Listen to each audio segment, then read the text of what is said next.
પેપરુ મઠ ખાતે બ્રહ્મલીન મહંત શ્રી બાબુપુરી બાપુને બનાસકાંઠા સાંસદ બનાસની બેન ગેનીબેન ઠાકોર શ્રદ્ધાંજલિ આપવા પધાર્યા હતા અને શ્રી મહંત બાબુપુરી બાપુને શ્રદ્ધાંજલિ અર્પણ કરી હતી। આ વિસ્તારનો વિકાસ થાય તે માટે પ્રાર્થના કરી હતી। રિપોર્ટ રમેશગીરી ગોસ્વામી, સરહદ ન્યૂઝ, બનાસકાંઠા। संतो तमाम जगह महंतो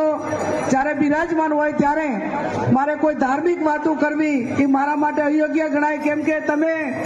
જે ધાર્મિકતા માટે કરીને મારે તમારી બધાય પાસેથી શીખવાનું હોય, એટલે એના માટે મારે બીજી કઈ વાત કરવાની ન હોય, પણ બાપુના ચરણોમાં શીશ ઝુકાવીને પ્રાર્થના કરું નકળંક ભગવાનને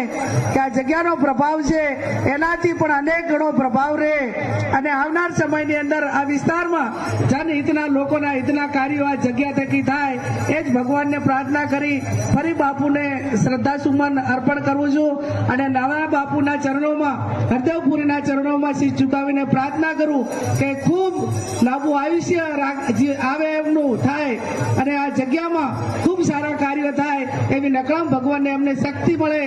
એમના કામ કરવા માટેની ઉર્જા મળે અને એમાં અમારા બધાનો સૌનો સાથ સહકાર રહે, એ જ શબ્દ સાથે આપ સૌનો ખૂબ ખૂબ આભાર।